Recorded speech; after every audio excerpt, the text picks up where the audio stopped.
You're here now, in that quiet place between awake and asleep. Your body softens against the mattress. A warm hum of comfort begins to wrap around your shoulders. Somewhere in the distance, a clock ticks, but it's in no rush, and neither are you. Welcome. Before we begin, a tiny warning. You probably won't make it through this night of strange minds and softly sharpened motives. Not because it's scary, no. It's because your eyelids will betray you long before the plot does. If you enjoy gently spiraling down rabbit holes of human behavior and cozy philosophical doom spirals, please consider liking this video and subscribing. And if you're still awake, tell us where you're listening from and what time it is right now. Now, let's ease into tonight's journey. You are walking through a room that looks like yours but isn't. The furniture is just a little off. The colors, too warm or too cold. The mirror on the wall is the same size, but it doesn't reflect quite right. You step closer, and there it is. Your face. Almost. But something's mimicking you, learning you, and soon erasing you. That, in essence, is the strange logic of narcissists. The charming mimicry, the flattering reflection, and, when the shine wears off, the controlled demolition of your sense of self. They don't just show up as themselves, they show up as you. This behavior has a name in psychology: mirroring, a manipulation strategy that involves copying your interests, values, and even your speech patterns, like an emotional parrot that wants to live in your mind rent-free. But this isn't new. In 17th century France, courtiers at Versailles were trained to subtly imitate the king's preferences, his food, his colors, even his expressions. Why? Because proximity to power required perfect alignment. If the king said lilac was fashionable, everyone wore lilac. If he raised his eyebrow a certain way, so did you. It was like a royal Instagram filter before Instagram was even a twinkle in time's eye. In modern narcissism, mirroring doesn't aim at flattery, it aims at control, because the fastest way to disarm someone is to make them feel deeply seen. Wow, you like obscure indie jazz and dislike raisins? Me too. The narcissist becomes a tailor-made soulmate, until you start noticing the hem is fraying, and your favorite ideas now walk and talk without you. Psychologists still debate whether mirroring is always malicious. Some argue it's unconscious behavior, a leftover from childhood where mimicry built social bonds. Others say it's a calculated move, especially in narcissistic personality disorder, NPD, where image and supply trump empathy. Either way, it feels eerie when it happens. One day, your favorite phrase rolls out of someone else's mouth, and it sounds hollow. Your laugh comes back to you, but offbeat. You mention a dream, and suddenly, it's theirs too. It's like psychological identity theft. With a smile. In a remote Himalayan village, there's a cultural practice where elders assign spirit animals to children, not for personality insight, but to remind them who they are when others try to change them. Imagine having a metaphorical yak or snow leopard whispering, "You're not lost, they're just loud." Western therapy could learn a thing or two. So if you've ever felt like someone entered your life, absorbed your essence, and then turned cold, congratulations. You've met a narcissist in disguise. And tonight, we'll learn how to spot them, how to out-snooze them, and how to reclaim your voice, one sleepy sentence at a time.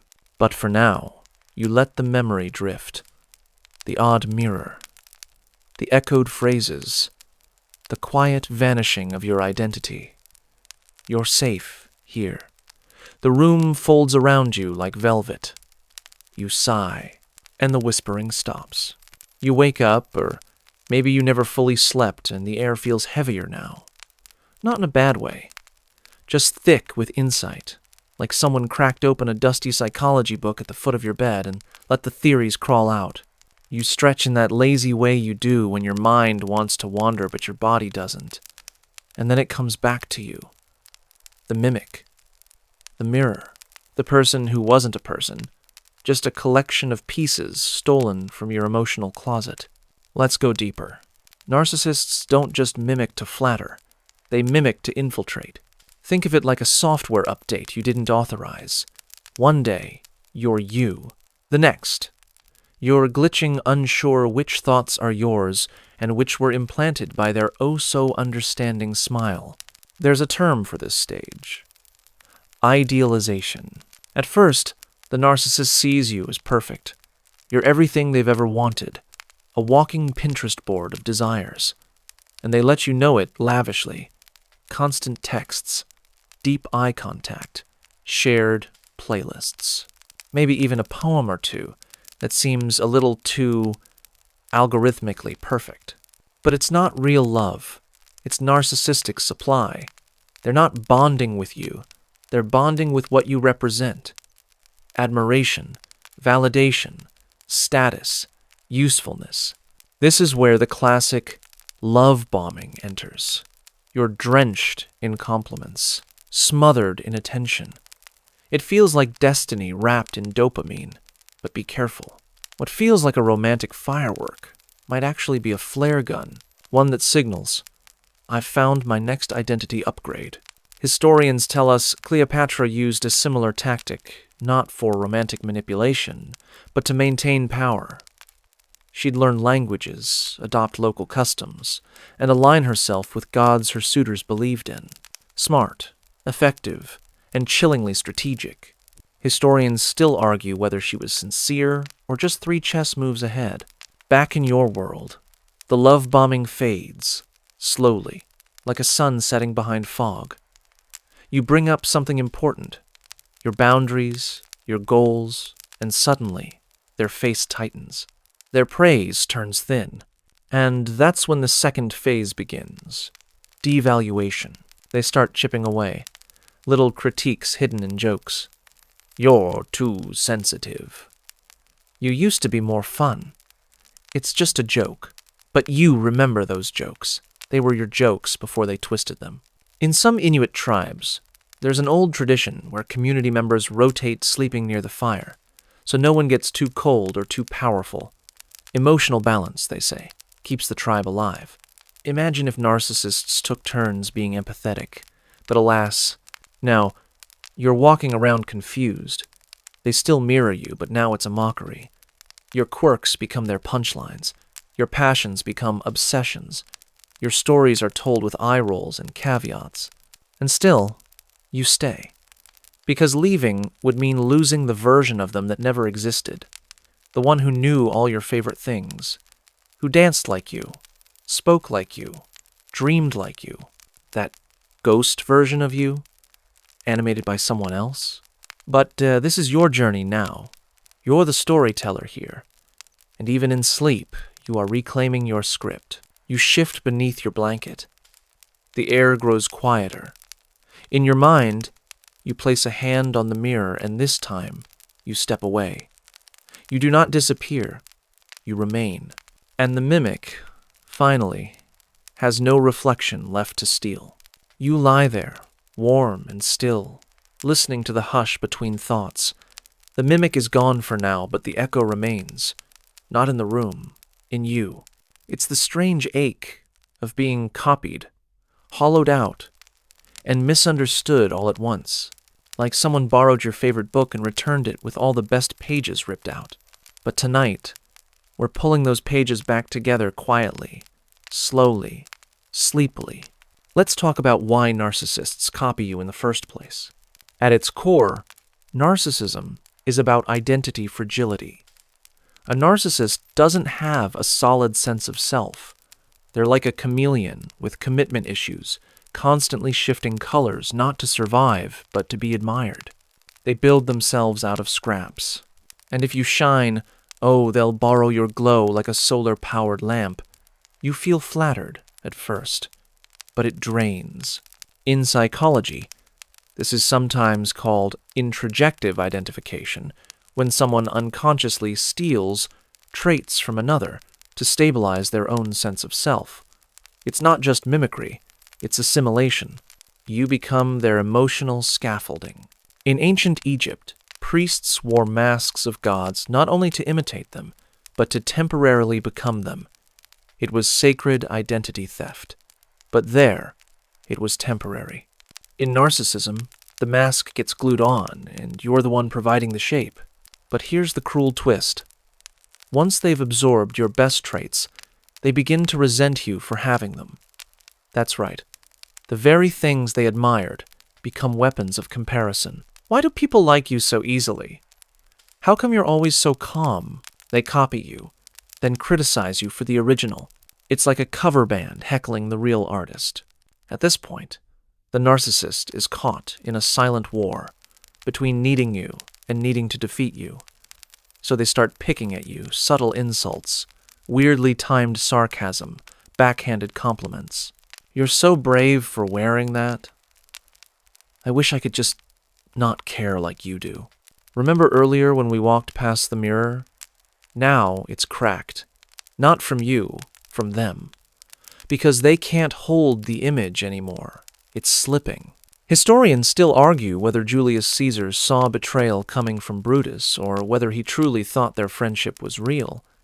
But in narcissistic dynamics, betrayal often comes wrapped in intimacy. The ones who study you most are the ones who know exactly how to undo you. In rural Japan, there's a word, sundoku, the act of collecting books you never read. That's what narcissists do with people. They collect personalities, charm, and accomplishments. But they never truly read the person they mimic. They just stack you in the corner of their self-image, a trophy without a story. And so, you start fading. Not visibly, not dramatically, but emotionally, quietly. You second-guess your talents. You hold back on opinions. You feel watched, not seen, but surveilled. And your reflection? It no longer smiles back. But don't worry. We're not here to mourn the you they borrowed. We're here to gently retrieve the pieces. You breathe in. Your lungs know who you are, even if your mind sometimes forgets. The softness in your chest is your own. The rhythm in your fingers, yours too. Tonight, you rest while you reclaim. You recover while you listen. You rise slowly, dreamily, without needing anyone else's map. And far behind you, the mimic starts looking for another mirror. One that isn't yours. You wake, or maybe not. You drift through this next stretch of thought like a feather caught in warm, slow air. Nothing urgent, nothing sharp, just observation. The kind that makes the darkness feel friendly again. So where were we? Ah, yes. The imitation phase is fading. But what happens next is even quieter. Devaluation. This is when the narcissist stops copying and starts subtracting. It begins gently, almost imperceptibly. A missed text. A compliment that lands sideways. A gathering where you were somehow forgotten. You think maybe they're busy. Maybe you're imagining things. But your body knows. Your breath shortens when their name flashes. Your stomach sinks, not out of fear, but anticipation. You're waiting to be disapproved of. Psychologists refer to this transition as the splitting stage. You've been idealized, put on a wobbly pedestal, and now, without warning, you're being nudged off, not shoved, just downgraded. From muse to mirror. From inspiration to inconvenience. It's a subtle process, almost polite. But emotional neglect wrapped in charm is still neglect. During the reign of King Louis XIV, the guy with the big hair and even bigger palaces, he famously rotated courtiers in and out of favor without warning. One week, you were dining by candlelight with the Sun King himself. The next, your invitations mysteriously stopped arriving. No explanation. Just silence. Power games, dressed in powdered wigs. That's how narcissists operate emotionally.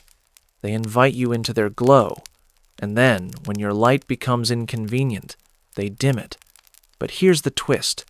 They still expect you to orbit them. In Croatian folklore, there's a creature called the kudlak, a vampire-like being who doesn't attack with fangs, but by slowly draining life from those it follows. Narcissistic relationships often feel like this, not a dramatic attack, but a slow, sleepy leak of joy. And during devaluation, it's your uniqueness that becomes the target. The traits they once copied, your laughter, your honesty, your quiet strength, are now too much, weird, or overreacting. They roll their eyes when you speak. They mock the same quirks they used to mimic. They accuse you of changing. But you haven't. They've just dropped the script. Remember the warmth in your chest from before? It's still there, covered maybe, dimmed a little, but intact. You're not the fragments they reflect back. You are still whole. It's normal to grieve what you thought the relationship was. That ideal phase, though artificial, felt real to you. And that's not foolish. That's human. The betrayal isn't your gullibility. It's their manipulation. Researchers still debate whether narcissists know they're doing this. Some say it's calculated. Others argue it's unconscious, a survival mechanism gone rogue. Either way, you're not responsible for their disorder, only for your healing. And healing doesn't require confrontation. Sometimes, the most powerful rebellion is withdrawal. A quiet, unannounced reclamation of your energy. No speech, no fireworks. Just a slow, deliberate return to your rhythm. You breathe in again, and this time, it's deeper. The mimic, they've noticed your silence, but they'll interpret it as drama. They always do, because to them, your boundaries look like betrayal. Your self-protection feels like attack. Let them spiral. You're floating. Now, let the air wrap you. Let the darkness soften around the edges. Let the quiet be enough. And if you can, smile, because what they tried to steal is already returning. The silence gets louder, doesn't it? Not the kind that echoes, it's not empty. It's the kind that thickens, fills the room with unspoken things, unanswered texts, unreturned glances, that odd pause in their voice when you speak, like your words are being weighed and found wanting. You're entering the discard phase. But let's slow it down. This isn't a drama. This is a slow unraveling, stitched together with doubt. Narcissists don't always leave you with doors slamming. Sometimes they just evaporate. Ghosting, minimizing, pretending to be too busy. Or worse, they stay physically present but emotionally absent. You could be sitting across from them at dinner, but you feel 100 years away. And the irony? You might start apologizing just to keep them close. This is what psychologists call trauma bonding. The inconsistency of their attention, the hot and cold pattern, actually creates a neurochemical addiction. You crave their validation because they trained you to see it as reward. Their approval becomes a drug. And withdrawal? It's real. Back in 15th century Florence, there was a painter named Piero di Cosimo who supposedly only ate boiled eggs and never cleaned his studio. People said he was brilliant, eccentric, reclusive, but buried in his paintings are themes of abandonment and longing so quiet, you only catch them if you're staring in silence. He knew, even then, absence can be more painful than cruelty, and that's what discard feels like. Not an explosion, but an erasure. You might find yourself overperforming, sending thoughtful texts, dressing up more, biting your tongue. You think if you're just a little easier to love, they'll come back. But here's the trick they never told you. They haven't left because you're hard to love. They've left because you're starting to see. And the narcissist? They sense it. Your awareness makes them squirm. So rather than face your rising clarity, they disappear. Or worse, they replace you. Yes, that happens. A sudden new best friend, a new partner, someone who oddly starts dressing like you, talking like you, posting inside jokes that feel eerily familiar. Because narcissists don't form bonds, they form placeholders. When one supply runs low, they find another. It's not romantic, it's resourceful. You were never seen, just used for reflection.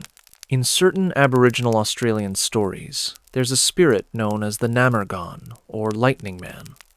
He carries axes on his elbows and knees, and uses storms to move from place to place. People say he never stays long, just enough to change the atmosphere, then vanish.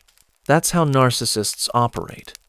Loud entrances, sudden shifts, vanishing acts, leaving behind emotional weather you didn't ask for. And here's where the twist comes in. They might come back. Yes, it's called hoovering, named after the vacuum, of course. They pop back into your life when they sense your detachment, a random message, a photo memory, and "I've been thinking about you." Not because they miss you, but because they miss the feeling of being mirrored. They miss the glow you gave them, the one they couldn't generate alone. And you might still be tired, hopeful, vulnerable. That's okay. Just remember, who disappears once may vanish again and again.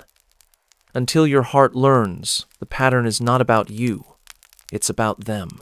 Historians still debate whether Cleopatra's final love affair was romantic or political, whether she died for passion or strategy. But either way, her story reminds us even the strongest can be drawn into fatal charm. You're not weak for falling. You're wise for waking up. And now, in this soft, shadowed place, with your thoughts lying beside you like folded laundry, you can release. There's no need to chase closure from someone who benefited from your confusion. Instead, rest in the most radical act of all, not responding, not needing to be understood by the one who misunderstood you on purpose. Because now, finally, the silence is yours. Let's talk about control. Not the kind shouted from podiums or written into laws. The quiet kind. The kind that shows up in everyday moments: who you text, what you wear, what stories you tell, or how loud you laugh at a joke that wasn't funny. Control, when wielded by a narcissist, doesn't look like a fist. It looks like a suggestion, a raised eyebrow, a delayed reply, a subtle shift in tone that makes you second-guess your entire sentence. This isn't domination by force. It's domination by design. And the scariest part? You might not even notice it at first, because it often starts with charm. You'll hear phrases like, "I just care about you. I know what's best. I'm only trying to protect you." But over time, your world gets smaller. Your preferences fade. Your friendships weaken. Your dreams shrink down to accommodate theirs. It's not always isolation by demand. Sometimes it's just exhaustion. You stop arguing. You stop choosing. You let them drive figuratively, sometimes literally. And before you know it, you're in the passenger seat of your own life, staring out the window wondering when the scenery changed. In ancient Japanese folklore, there's the Napara bow, a faceless ghost. It appears as a normal person at first, until you look closer and realize there are no features, no identity, just a smooth, blank canvas. That's what control does to you. It erases your shape. You begin to mirror them, not out of affection, but out of survival. You laugh when they laugh. You stay silent when they bristle. You anticipate their moods before your feet touch the ground in the morning. It's hypervigilance masked as loyalty. You might start to say, "It's just easier this way." But ease isn't peace. It's just the absence of conflict in a battlefield you've stopped naming. Here's something psychologists call gaslighting. You know the term, but let's sit with it quietly. Gaslighting isn't just lying, it's rewriting reality. It's when they say you're too sensitive after a hurtful remark. When they tell you that never happened, even though you remember it perfectly. When they accuse you of overthinking, when, in truth, you're under-acknowledged. It's a strategy. Undermine your confidence so that your dependency grows. You stop trusting your gut. You outsource your truth. You start asking permission to feel. Like that medieval court musician who stopped composing because the king no longer smiled when he played. There's a famous 17th century story from the Mughal Empire. about a concubine who could tell whether the emperor was lying just by the tremor in his foot. She stayed quiet for years, noting every deception, until she vanished one night, leaving behind only a page of poetry and a golden bell. History forgot her name, but not her silence. You are not here to be erased. You are not here to be sculpted into someone else's idea of obedience. And yet, you might still love them, still care, still hope they'll return to the person you met in the beginning. But remember, the person at the beginning wasn't real. It was a curated performance, a costume. The real person is the one who silences you now. In soft relationships, control doesn't feel like abuse. It feels like comfort wrapped in expectation. But comfort without freedom is just a beautifully decorated cage. Take a moment. Feel your breath. Feel your fingers, your voice, your will, your edges. You still exist, and that is the beginning of returning to yourself. Let's drift now, slowly, into the next trick up the narcissist's sleeve. Triangulation. No, it's not geometry, though that would be more relaxing. This triangulation is the psychological kind, the triangle where you're always on one corner, looking over at someone else, unsure if you're still the favorite. It starts when they bring in a third party. Maybe it's an ex, maybe it's a friend, maybe it's just an imaginary critic. Whoever it is, they're suddenly in the room with you, mentioned in stories, praised for things you're not, used as leverage. She never argued with me like this. He always appreciated how I handled things. Even my coworker thinks you overreacted. Subtle, isn't it? Like they're dangling a ghost version of someone else in front of you. A comparison that makes you shrink, makes you compete, makes you try harder to win a prize that isn't even real. You become a contestant in a race you didn't sign up for. And the finish line? Constant approval. The prize? A fleeting moment of validation that vanishes as quickly as it appears. And here's the real kicker. They never really praise the other person. It's all manipulation. The other person may not even be aware they're being weaponized. In the Ottoman Empire, the sultans kept concubines in towers, rotating their favorites by moonlight. The idea was to keep them guessing, desperate for attention, compliant in confusion. Historians still debate whether these towers existed in that exact form, but the feeling? That's timeless. This isn't just about jealousy. It's about destabilization. Narcissists use triangulation to keep you off balance. When you're confused, you're more pliable. When you're insecure, you're more dependent. And when you're desperate for approval, you're easier to control. They want you to doubt yourself. They want you to doubt your place. They want you to look sideways instead of inward. Let's pause here because maybe this reminds you of something. A friendship where you were always being compared. A parent who made you feel like the less gifted one. A workplace where praise was rationed like water in a drought. This tactic isn't new. It's ancient, and it thrives in environments where self-worth is already cracked. But you're not a chess piece. You're not a rival, not a contestant, not a reflection of someone else's narrative. You're a whole human being with depth, absurd little quirks, dreams, flaws, and a laugh that probably doesn't sound as weird as you think. There's an obscure European folktale about a woman whose reflection was stolen by a vain queen. The woman wandered through the forest invisible, forgotten, until she whispered her name to the wind, and the mirror cracked. Her image returned, quietly, without applause, just returned. So say your name. Even in your head, say it softly. That name is not a competitor. That name is not second best. That name is the only one that matters in this moment. And just like that, you've stepped out of the triangle. Now, rest your head. Let your body grow heavy. You're learning. You're shedding illusions. You're stepping back into your space, breath by breath. And that, dear listener, is not just healing. That's defiance. You're lying there, a little heavier, a little wiser. And now we wade into another shaded corner of the narcissist's world, the smear campaign. It sounds dramatic, like something from a courtroom drama. But it's much quieter than that. Softer, like whispers in the hallway you weren't invited to walk down. The smear campaign starts long before the final blow. It's the groundwork, the preparation. Narcissists know the show doesn't end when the relationship does. It ends when your reputation is ash in everyone's mouth. They start planting seeds early. Oh, she's been acting so different lately. He's kind of unstable, but I've been patient. I just want what's best for them, even if they can't see it. Tiny statements, tossed out with concern, coated in sugar. But each one digs a little pit where your credibility will soon be buried. This is how they build allies, how they turn mutual friends into neutral ones, and then into distant ones. You go from being surrounded to being surrounded by silence.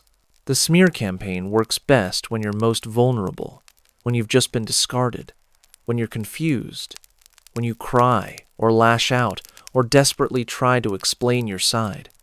They count on that, because every word you say in defense can be twisted into evidence that you're unstable, obsessive, bitter. And they'll look calm, reasonable, sad, maybe, disappointed, but never cruel. That's the magic trick. Back in ancient Rome, there was a practice called damnatio memoriae, the condemnation of memory. If a person fell from favor, their name was erased from inscriptions, statues defaced, paintings altered. It was as if they had never existed. Sound familiar? Historians still debate how effective it really was. After all, the act of erasing someone's name tends to draw attention to it. Still, it's a poetic cruelty, isn't it? Being erased by the very person who once clung to you. In modern narcissistic warfare, this isn't just about erasing. It's about rewriting. Your story becomes theirs to tell. Your behaviors reframed. Your intentions distorted. They may even accuse you of the very things they did. Cheating, lying, gaslighting. It's called projection, and it's one of their favorite tools. Like a toddler pointing at you with jam-covered fingers, insisting you started it. The cultural tidbit of the night? In a small village in Bulgaria, there's an annual tradition called kukeri, where locals dress in monstrous, fur-covered costumes to scare off evil spirits. Ironically, narcissists do the opposite. They wear charm to scare away the truth. So, what do? You breathe. You stay quiet, not out of fear, but out of peace.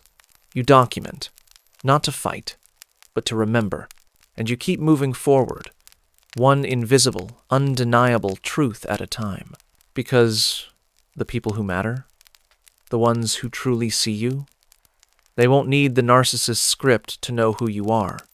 And the ones who believe the lies, well, they were just audience members anyway. So let the narcissist write their version of the story. You'll write the sequel. And in yours, there's no need to erase anyone, because you're too busy remembering who you are. By now, you've probably started to see the pattern, not in a textbook way, but in that creeping, breath-on-the-neck feeling that says, wait, I've lived this. And now we arrive at one of the most mind-bending maneuvers in the narcissist's dance. Love, bombing again. But this time, it's not romantic. See, most people think love bombing ends when the relationship ends. That it's just an opening act, flowers, flattery, compliments about how your laugh reminds them of poetry, or old vinyl records, or whatever Pinterest quote they last read. But the narcissist doesn't stop there. Once the discard and smear campaign have done their damage, once you've gone quiet or gone no contact, they reappear like clockwork. Not because they miss you, not because they've changed, but because they can't stand losing supply, and they certainly can't stand losing control. This reappearance is called the Hoover yes, like the vacuum cleaner. The narcissist pops up, sniffing around for weakness, looking for any leftover affection to suck up. Hey, just checking in. I've been thinking about you. I know things got messy, but we had something special. It's calculated nostalgia, and it often comes when you're finally starting to breathe clearly again, when your sleep isn't haunted by their voice, when you've begun the slow and silent work of healing. They can sense that shift. And nothing terrifies a narcissist more than the moment their former supply forgets to need them. This hoovering phase isn't limited to lovers, parents, friends, bosses. They all do it differently. A narcissistic mother, for example, might suddenly offer to help with groceries. A former friend might tag you in a memory photo. A toxic boss might email you a job opportunity. Every message hides the same question. Are you still under my spell? Let's pause for something historical. In the 17th century, Louis XIV of France, also known as the Sun King, perfected the art of political narcissism. He built the Palace of Versailles, not just as a royal home, but as a stage for constant performance. Courtiers were required to attend endless rituals, flattering the king's ego daily. It was, essentially, narcissistic supply in powdered wigs. Louis kept power by forcing everyone into a gravitational orbit around his golden ego. If you weren't paying attention to him, you were punished with exclusion. Sound familiar again? Cultural tidbit time. In Japanese folklore, there's a yokai called the Naparabo, a faceless ghost. They appear human at first, but when you get close, their features melt into smooth, blank skin, emotionless, identityless, like a narcissist mimicking your ideal partner or friend until the mask slips. And the scariest part? Sometimes you want to believe the mask again, because loneliness is heavy, because clarity is painful, because they used to feel like home. But here's what no one tells you in fairy tales. Sometimes the monster is the one who made you feel safest at first, and surviving them doesn't mean you're bitter. It means you're awake. So when they return, as they always do, don't answer the door. Don't step back into the circus. You've seen the script. You know the tricks. You've memorized the magic, and now you know it's all mirrors and strings. You don't need closure from them. You don't need another apology wrapped in charm. You need only this: the quiet courage to keep choosing yourself, even in the dark, especially in the dark. Let's talk about silence. Not the kind you get when everyone's asleep and the fridge hums softly in the corner. No, this is the pointed, punishing silence a narcissist wields like a scalpel. Welcome to the world of silent treatment, the narcissist's favorite way to scream without saying a single word. You might think silence means peace, but in their hands, it becomes a weapon, a twisting psychological punishment that leaves you aching, confused, and somehow apologizing for things you didn't do. You send the text. You wait. You reread your last message 6 times to see if it was too blunt, too soft, too needy. You call. No answer. And then, finally, hours or days later. Hey, been busy. No explanation. No remorse. Just cold indifference wrapped in casual punctuation. This isn't forgetfulness. This is control. The silence is there to make you chase, to make you feel like you broke something, to watch you unravel for their amusement. It's like they disappear just to see if you'll panic. And if you do, well, congratulations. You've just proven your value. You're still a source of supply. Historically speaking, let's drift to ancient Sparta. Their society revered stoicism and silence, especially among warriors. But there was one phrase in particular the Spartan mothers were known for saying to their sons as they left for battle: "Come back with your shield, or on it." Brutal, cold, unyielding. Much like the silent punishment of a narcissist, there is no softness, no in-between. Now, here's your cultural tidbit. In Finnish culture, there's a concept called sissu. It's an untranslatable word that means quiet strength, determination, and the kind of courage that doesn't need to be loud. You don't cry. You don't rant. You endure. But here's the irony. The narcissist confuses silence with power. But you, when you find your own version of Sisu, you'll use silence as healing. Not manipulation, not bait, just stillness. You'll stop texting back. Not to hurt them, but because your peace is no longer up for auction. And slowly, the silence that once haunted you becomes a soft blanket, a place where no one is pushing, prodding, or making you prove your worth. You begin to like being alone with yourself. That's dangerous for them, because a person who loves their own company is no longer easy to control. And remember that mirror trick? The one where they copy your words, your habits, your laugh? It cracks here. Because when you stop reacting, they have nothing left to mimic, no energy to feed from. They might rage. They might guilt trip. They might even try to act like they've changed. But you'll see it now. The silence taught you something. Attention isn't affection. And love shouldn't come with a scoreboard. So next time their absence arrives unannounced, don't flinch. Don't chase. Just sip your tea. Feel the breeze. Watch the stars if it's late. Because silence in their hands is punishment. But in yours, it's peace. You wake up one day, and something feels off. Not dramatically no shattered glass or angry texts. Just an absence. Like someone turned the emotional thermostat down 3 notches. You're still in the relationship. But the warmth, the connection, gone. You've entered the phase known quietly as narcissistic devaluation. This is the part where the narcissist begins to unravel the version of you they once pretended to adore. The compliments slow down. The inside jokes vanish. You feel like a ghost inside your own story. And here's the worst part. They make you think it's your fault. You're too emotional. You're overreacting. You're not as fun as you used to be. It's all a setup, and you were never going to win. See, narcissists can't sustain admiration. The moment you start showing independence, intelligence, or boundaries, the fantasy they built around you starts to collapse. So, what do? They rewrite the script, from beloved to burden, from prize to problem. It's not just emotional distance, it's a calculated erosion, tiny, dismissive remarks, eye rolls, that sudden itch to hang out with friends more often. And when you ask why, they'll say, "You're just imagining things." Let's wander now to the court of Louis XIV, the Sun King of France.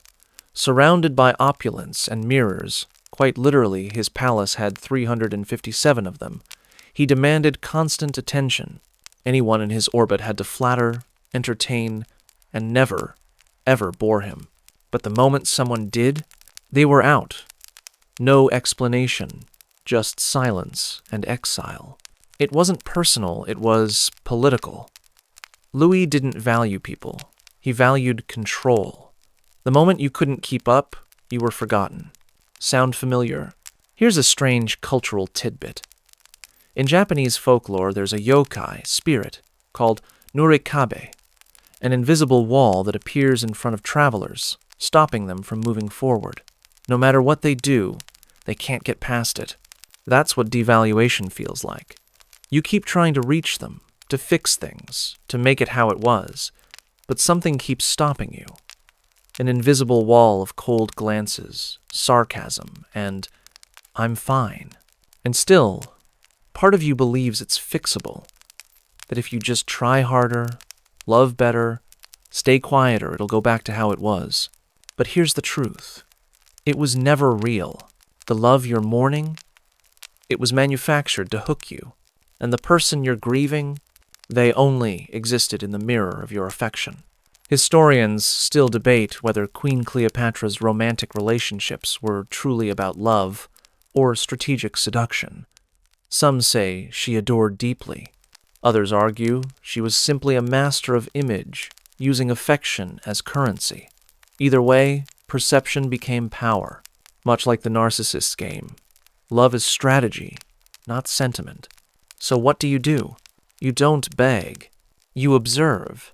You collect the little moments when they mock your dreams, when your achievements are met with yawns, when your presence feels like an inconvenience. You write them down if you must, not to convince them, but to remind yourself later. Because one day, they'll try to hoover you back with affection, and you'll need proof that the coldness was real, that it wasn't just in your head. So tonight, as you lie down, let go of the idea that you're hard to love. You are not too much. You are simply in a place that offered love conditionally and punished authenticity with withdrawal. Let your breath soften now. You're not broken. Just waking up, you start paying attention to the subtle choreography. The way they sigh when you speak. The delayed text replies. The sudden fascination with someone new, always framed as just a friend. You've become a spectator in your own relationship, watching someone perform detachment with expert precision. And the strange part is, you start doubting your own reactions. You question your instincts. You edit your tone. You shrink your needs. This isn't accidental. It's deliberate conditioning. Welcome to the slow, silent erosion known as narcissistic gaslighting. It doesn't come with neon signs. It doesn't scream. It whispers. It raises eyebrows instead of voices. And before long, you're apologizing for things you didn't do, explaining emotions you have every right to feel, and Googling, "Am I too sensitive?" at 2 a.m. They don't just distort facts, they distort reality. One moment, they're praising you. The next, they're criticizing you for the exact same thing. It's like trying to dance on a floor that shifts every time you find your rhythm. You stop trusting your memory. You second-guess your decisions. And in doing so, you give them more control. Now let's pull back time and peek into the mind of Thomas Cranmer, the Archbishop of Canterbury under Henry VIII. Cranmer was known for shifting loyalties to survive first Catholic, then Protestant, then somewhere in between, depending on which monarch held the throne. When interrogated for heresy, he recanted, then recanted the recantation, then recanted that. It was political whiplash. But in the end, his true beliefs resurfaced too late, and he was executed anyway. Because bending your truth to please a tyrant never saves you. It only erases you, just like gaslighting. Now for something strange. In 18th century England, there was a widespread belief in angelic language, a heavenly dialect only accessible through ritual and spiritual discipline. Some scholars devoted years to deciphering what they believed was divine code. Today, we call that trying to decode narcissist speak. They speak in riddles, mixed signals, half-truths. And when you finally ask for clarity, they call you dramatic, or needy, or worst of all, crazy. So you go quiet. You try harder. You think, if I just stay calm, if I prove I'm stable, they'll finally see I'm not the problem. But here's the trap. Stability threatens the narcissist's illusion. They can't handle you being grounded, so they invent chaos tiny doses just enough to keep you spinning. Historians still debate whether the famed Trojan horse was truly rolled into the city gates of Troy, or if the entire tale was metaphorical. Regardless, the meaning stuck. Not everything that arrives with a smile is a gift. Sometimes it's a weapon with excellent branding. So what now? You notice. You don't fight their version of reality. You stop trying to explain yourself to someone who benefits from misunderstanding you. You start trusting your own memory, your own feelings. The quiet voice that says, "This doesn't feel right," that voice is gold. And tonight, you rest in the knowledge that gaslighting doesn't work on people who document their truth.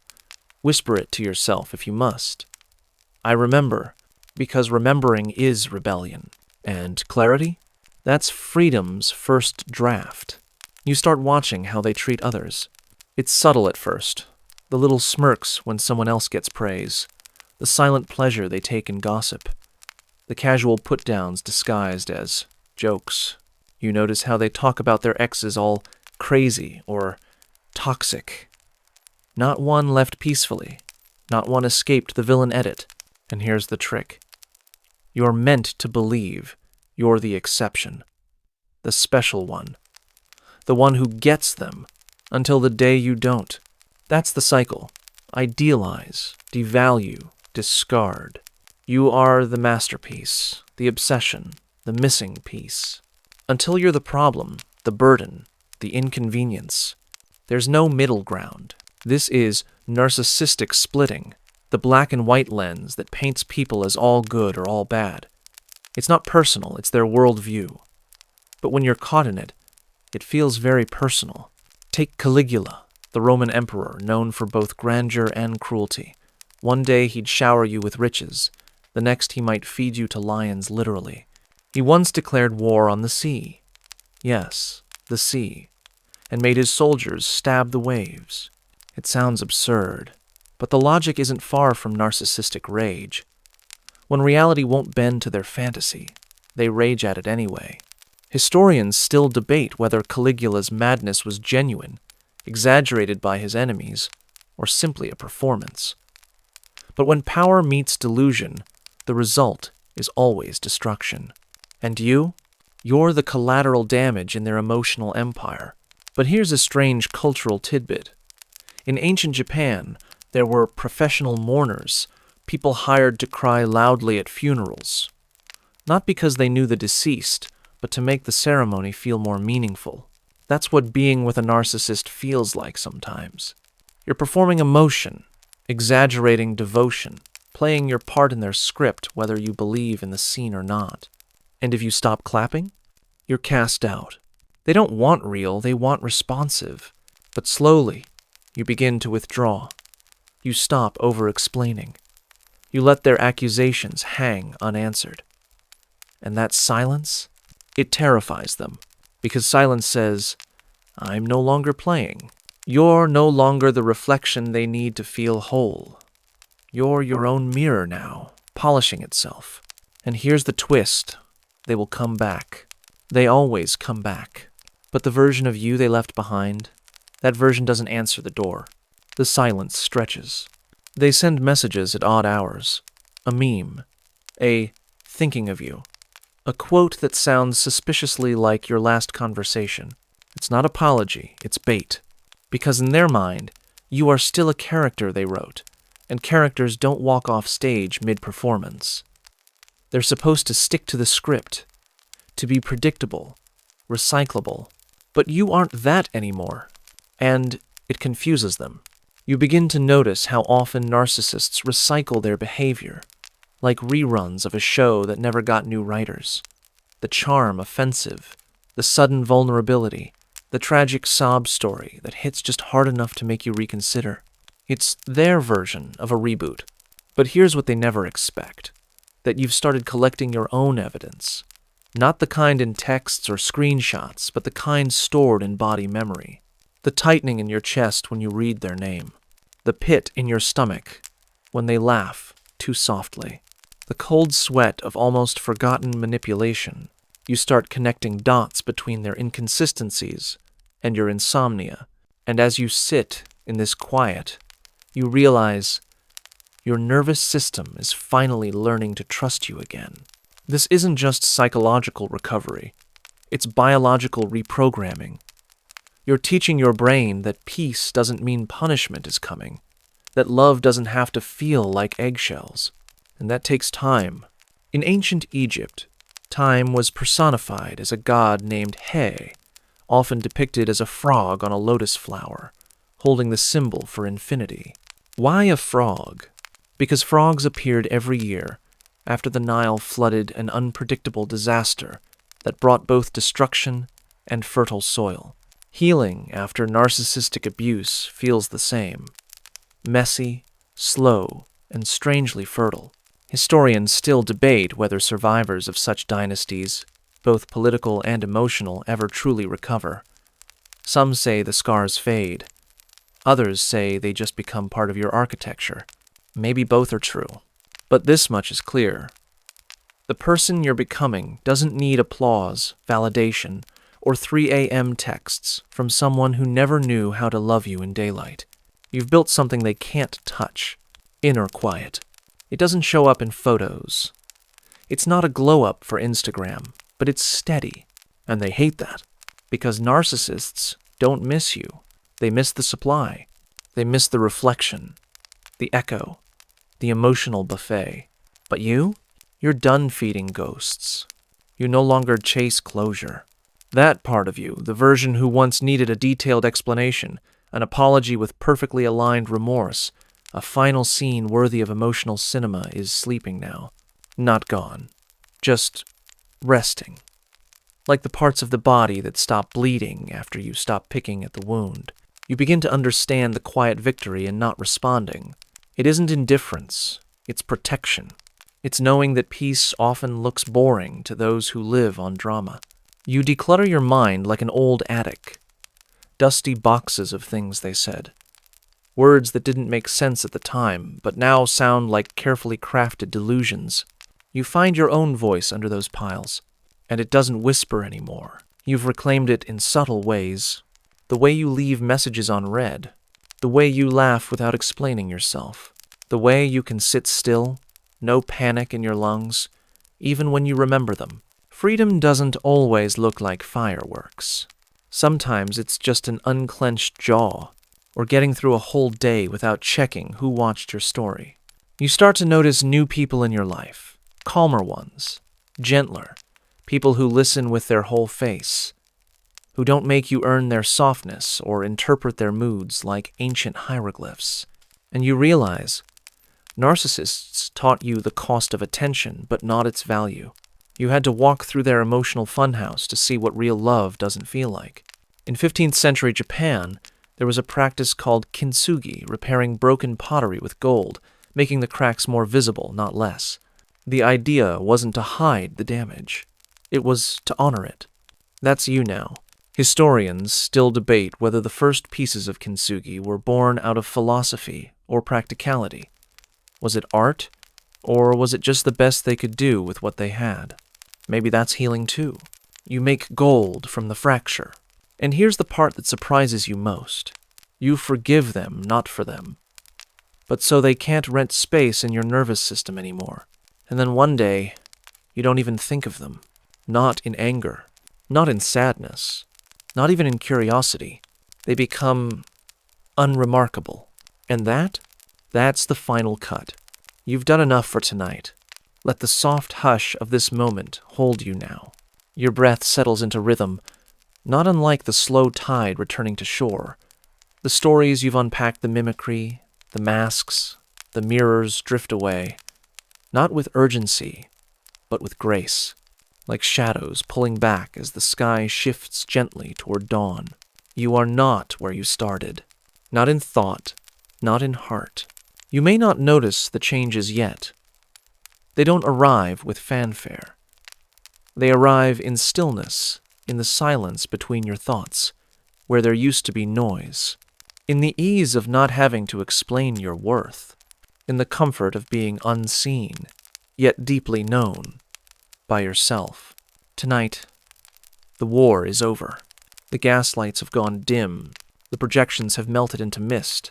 The mask no longer matters. Here, in the quiet, you can lay it all down.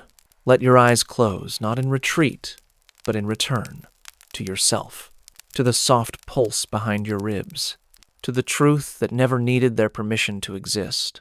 You are not broken. You are not too much. You are not who they said you were in their fiction. You are the author now. So drift. Let your mind wander where there is no performance, no audience, no mirror. Only rest. And if you wake, you'll wake stronger, wiser, a little more golden. Now, let sleep carry you the rest of the way. You've earned it.